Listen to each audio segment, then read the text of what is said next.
Hello, YouTubers, and welcome to the Daily Comic and Collectible, episode 631. Now today, the collectible of the day is the Kotobukiya, Marvel Universe, Artfx Plus line, 1/10 scale, Gambit animated statue. In 1992, the Fox network revolutionized superhero comic adaptations with the groundbreaking animated series X-Men. Featuring complex storylines pulled right from the pages of Marvel Comics, as well as cool characters and high-quality art.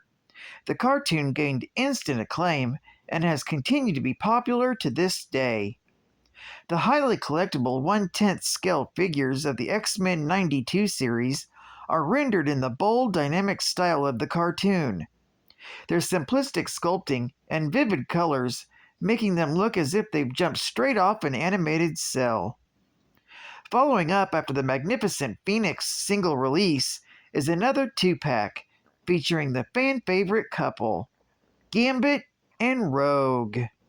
This Japanese import is the 6th entry in the Artfx X-Men 92 animated series line, and brings together the long-awaited powerful duo, whose on-again, off-again relationship has captured the hearts of comics and viewers of the animated shows for years. This 2-pack statue set contains the power couple, Rogue and Gambit, but I'm focusing on Gambit for this episode. Gambit is the Cajun anti-hero, created by Chris Claremont and Jim Lee, who can charge objects with kinetic energy and has the ability to charm just about anyone. Gambit is recreated in bold animation style detail, from the charged playing card he holds behind his back to his power-charged extendable staff at the ready. This 1/10 scale Gambit animated style statue was designed and sculpted by Akira Jitsukaya and is perfect for displaying alongside other Artfx Plus statues and the popular characters from the X-Men 92 series. Collect them all to complete your set of the base 10-piece character line from X-Men 92. Released by Kotobukiya. Now, the comic of the day is Uncanny X-Men, Volume 1, Issue number 277, with a cover date of June 1991, with story by Chris Claremont, art by Jim Lee, and cover by Jim Lee. This story is titled Free Charlie. The story opens with Banshee, Storm, and Forge attacking the Starjammers, aided by Gambit, who surreptitiously snuck aboard their ship. The X-Men seem to gain the upper hand, but then the Skrull Corsair reveals his true form. Meanwhile, Lila and Deathbird arrive at the asteroid base of the War Skrulls, shocked to find Professor X seemingly alive and well. Wolverine attacks Deathbird, but Lila teleports away before Gladiator can grab her, returning only moments later with the entire Starjammer. As it crashes into the asteroid, the X-Men emerge, having defeated the Skrulls, posing as the Starjammers, and they proceed to attack the other imposters. Though the X-Men manage to defeat most of the Skrulls, they are ultimately felled by the Skrull Xavier's mental powers. However, the distraction caused by and damage done by the X-Men allows the real Professor Xavier to escape, and he pummels the War Skrull, both physically and mentally, preventing him from resuming his superior default form.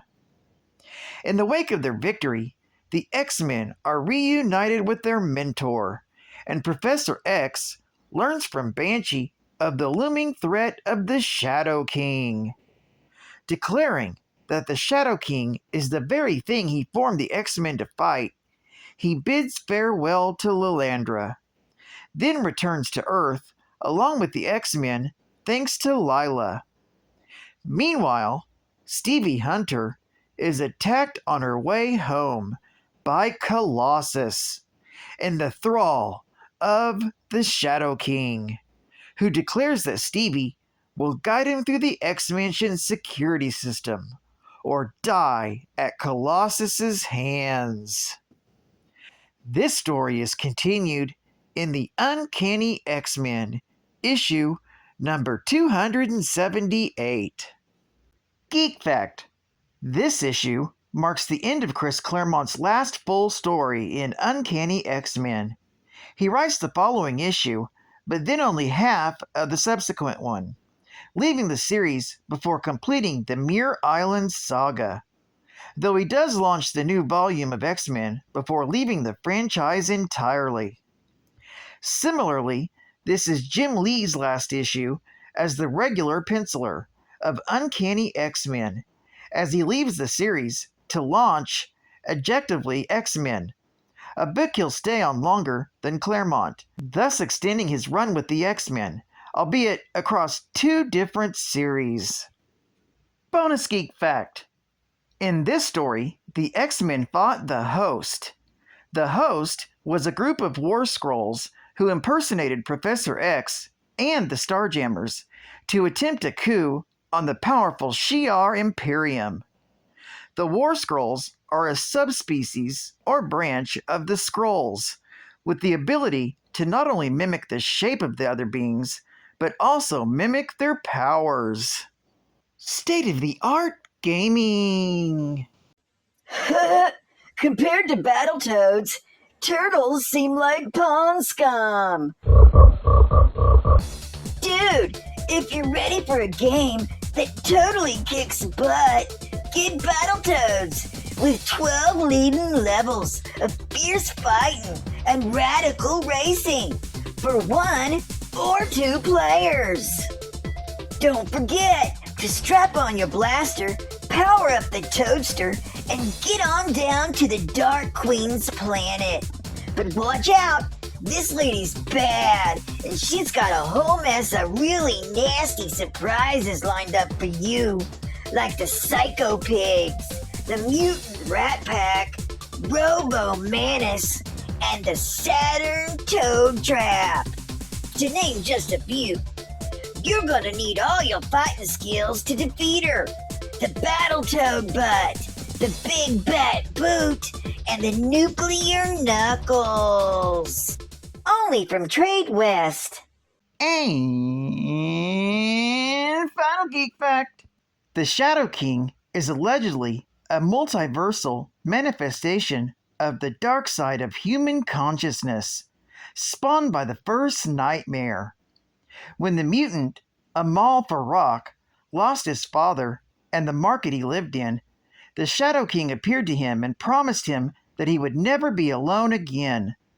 Amal accepted the deal and bonded with the Shadow King.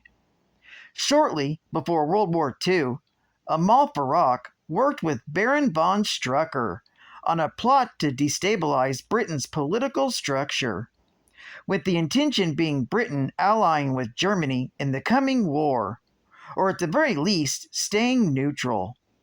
He first learned of his future enemies, the X-Men and Charles Xavier, and other future history at this time. Shortly after encountering a young Storm, Xavier walked by a restaurant in Cairo when he was suddenly hit with a powerful psychic attack. Realizing the culprit was inside, he confronted Farak. The two engaged in a fierce battle on the astral plane. Xavier ended up defeating Farak, whose body slumped over in a chair. But Farak's evil mind continued to exist on the astral plane, calling itself the Shadow King. It was also hinted that Farak was just a body inhabited by the Shadow King. Many years later, the Shadow King sought to attack Xavier, still angry that he had been defeated. Well, I'd like to thank you for joining me for another Daily Comic and Collectible. and I hope to see you again Monday. This is Catman Comics Man, and I'll catch you on the flip, baby. Over and out.